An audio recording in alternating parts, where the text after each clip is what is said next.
Konnichiwa! Sega have had a stunning 60th year, and as we round off 2020, I thought it was time we look back at 5 of the biggest news stories surrounding the Sega Mega Drive and Sega Genesis. Remember, if you're new to the channel, you can subscribe for all your retro gaming fun by clicking on a little icon just below this video. My name's Mike, and this is the Retro Gamer Boy Show.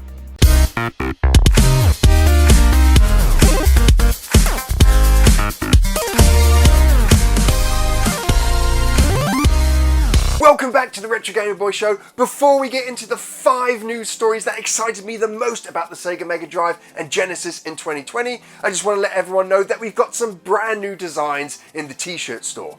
Now, as well as the old standard in-your-face Retro Gamer Boy designs that we've got, I've now created a pixel perfect line. A little bit more subtle with the Retro Gamer Boy branding, but showing off your passion for the consoles that you love. Now, if there's a console that you would like to see in the pixel perfect range, let me know, I'll knock it up and put it on the store.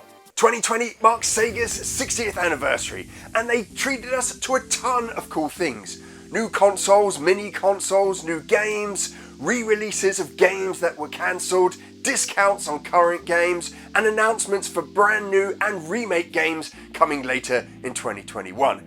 But the thing that got me most excited was the things that we found out, or news stories that broke in 2020 about the Sega Mega Drive and the Sega Genesis. We're going to be looking at 5 news stories that really excited me. And starting off with a news story that didn't hit in 2020 at all. It actually hit in 2019, but I only saw it in 2020, and it got me really excited. And that was that Bast Processing is actually a real thing developed by Sega. The Sega Genesis has Bast Processing. Super Nintendo doesn't. So what's Bast Processing do? Now, like I said, the story around Bast Processing isn't something that broke in 2020. It was actually broken in 2019, but I only came across it in 2020. And when I learned about it, it just blew my mind to learn that this wasn't a marketing myth created by Sega and was actually something discovered by Sega's engineers was stunning. I just love learning about this kind of thing. Now, what actually happened was that Bast Processing was a bug with the video processing hardware. And what the Sega technical engineers found is that they could blast data at the video processor, allowing it to display more colors on screen. Now, this process was really difficult to replicate because it meant syncing up the screen and the processor at the same time, I think. And so no commercial games actually used the Bast Processing techniques. I think Traveler's Tales tried to create something that allowed them to do it, but it involved the user doing some adjustments on their screen to allow it to work, and so never saw the light of day. Now, the myth is that Sega marketing came up with it, and it's kinda true. Now, the story that Digital Foundry tell is that a Sega exec was talking to an engineer that discovered this bug, and he was explaining how he could use it to blast color information at the Sega Mega Drive and Genesis video processor. Now, this was then mentioned in a marketing meeting, and marketing took this information and ran with it. Now, the way that Sega's marketing used it is that they said Sega's Mega Drive and Genesis were actively using this process to give you better looking games. The reality is that it wasn't. It was a theoretical possibility, but no one was using it. Not until around 2017, when 2 engineers actually came up with a reliable process for recreating this on any screen. I definitely recommend that you check out the Sega Bast Processing Was Real documentary from Digital Foundry. It's a fascinating documentary to watch, and you can really see how the myth grew into legend of Bast Processing and then actually came full circle to become reality.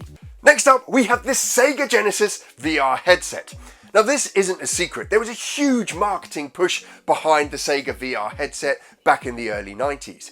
It was a VR headset that was going to be sold for $200 and gave you full head tracking and an immersive VR experience at a time where VR was in its infancy and required huge machines to run them, let alone just running on a lonely Sega Genesis at the time. Now, there are a ton of documentaries out there about the Sega VR headset, and I definitely recommend checking some of those out to learn about the back history. But essentially it is a headset that never made it to market. And the reason why it never made it to market was because it made literally everyone that tried it sick or have a headache. The headset only ran at 30 megahertz, and we all know that you need to at least have 70 to 90 megahertz for you to have a smooth, non-vomit inducing experience in VR. But nevertheless, super exciting to learn about it. Now, the news story that broke late this year was that someone had managed to emulate one of the original games that was slated to come out on Sega's VR headset. Now, the Video Game History Foundation ran the story and the background about how they've managed to emulate this old Sega VR headset game. If you haven't already, go over and favourite the Video Game History Foundation webpage. There's a ton of awesome retro video gaming articles and documentaries that they run on this site. Now, the game is Nuclear Rush. Now, Nuclear Rush is probably the most well-known game that they had for the Sega VR headset. It was demoed at a consumer conference by Sega when they were ramping up to launch the Sega VR headset. And this game has been compiled to work now on modern headsets, so you can experience an original Sega VR headset game that was going to run on the Sega Genesis. Now, the game actually only runs at 15 megahertz, despite the Sega VR headset being able to run at 30. So it could be a bit of a vomit-inducing experience. So if you don't want to subject yourself to potentially vomit-inducing gameplay, we'll stick a video up here so you can see exactly what the Sega VR headset was capable of. Canister collected. Canister collected.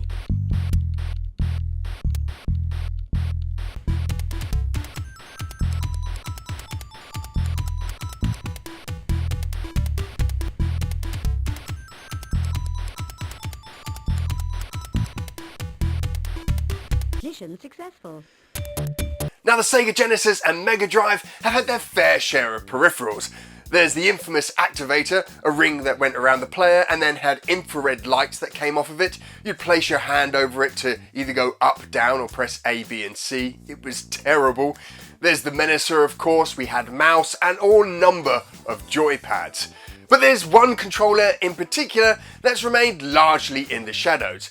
And it wasn't until this year where it became more widely known about when it was released on Twitter and a number of different Sega forums. And that was the dual controller for the Sega Mega Drive and Genesis. Now, this dual controller has a similar configuration to the Nintendo Switch. It allows you to have either your controller together, fixed together with a piece of plastic, or you can separate it. Now, this dual controller acts in a similar way to the Nintendo Switch. You can have the controller connected together like a traditional form factor controller that you would normally get, actually much like the PlayStation controller, and then you can separate it like you would do on the Nintendo Switch and have one controller in each hand. Your right hand would have the face buttons and your left hand would have your D-pad. And this is insanely comfortable. I love holding controllers like this. The Switch, where I could have my hands down by my side and control the game, is unbelievably comfortable. And knowing that Sega was there first with a controller like this just makes it even more painful that they didn't release it. Now, this controller also had a trigger button on the right hand side, which could have opened up a ton of gameplay possibilities for developers if it was ever released. Not to mention that form factor that Sony got so much praise for, the PlayStation 1 controller with its hand grips that came down. The fact again that we saw a Sega controller pioneer this form factor way before the PlayStation or the Nintendo 64 came out just shows how far ahead of the game Sega potentially could have been. Now, one of the most compelling things about collecting for these old consoles is discovering things that were never released. Prototypes, hardware revisions, games that never made it to the final release stage. And Sega this year, the year of their 60th anniversary, haven't shied away from showing us an awesome behind the scenes of some of the games that got cancelled and some of the hardware that never made it to market. One of the more interesting things that cropped up is a prototype for the Nomad. Now, the Nomad was a portable Mega Drive. It allowed you to take your Mega Drive games on the road with you. And what Sega have released and shown us is the prototype for the Sega Nomad. the Venus. Now the Venus is remarkably similar to the final form factor of the Sega Nomad, and it's great to see the genesis of these old consoles and how they started out. It's so interesting to see the form factor of the Venus. Now I'll post a link below for the video where this came from. It's from a Sega video where they talk about the evolution of the Sega's consoles over time and how they associated those to the planet. このノーマッドの試作機を発見しました。初出しですね。こちらです。ここにコードネームがそのまま入ってます。ヴィーナス。And finally, one of the biggest news stories to break in 2020 caught everyone by surprise, and that was the release of Paprium. Paprium! Yes!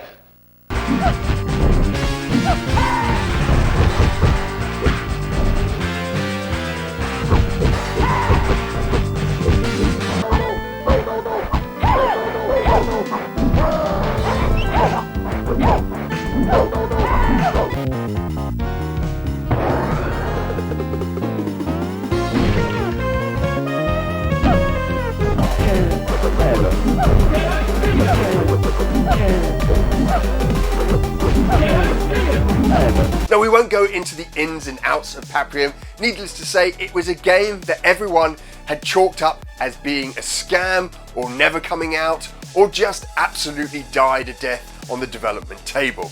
But just a few weeks ago, people who had pre-ordered Paprium got an email saying that within days the copy of their game would be released and sent to them.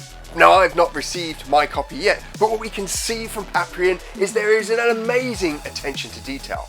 The packaging has to be some of the best packaging I have ever seen put out by a game company. And then when we open up the cartridge here, we can see that attention to detail carries on through to even the PCB board inside the cartridge. One thing is clear is that Paprium is a hardware accelerated game. It cannot run on normal Mega Drive and Genesis software. It needs a ton of hardware inside the cartridge for it to pull off some of these fantastic graphics and its amazing sound.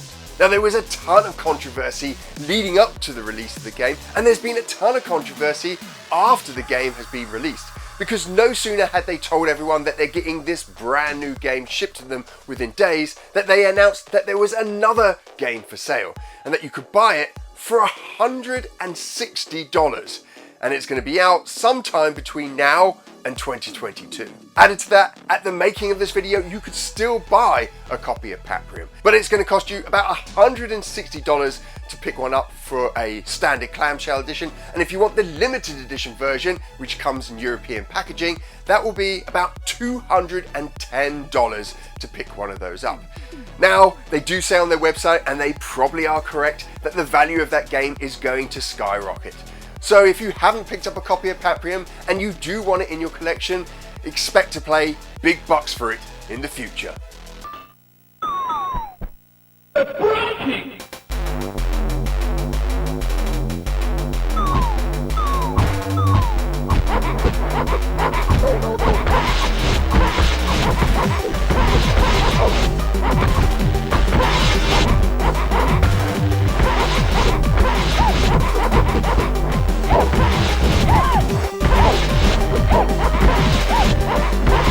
The future is certainly bright for the Sega Mega Drive and Genesis. There are a ton of brand new games that are coming out for the console in 2021. And 2020 was certainly an interesting time if you were a fan or an owner of this fantastic console. Those were my 5 top news stories that came out in 2020. I'd love for you to share the news stories that got you excited about gaming in 2020. And you can do this in the comments below. And remember, if you love retro gaming, then the Retro Gamer Boy Show has got you covered. And if you never want to miss an episode, you can click on the little bell just below this video. We make brand new videos every Monday, and you can check out our huge back catalogue of retro gaming videos, 2 of which you can find over here.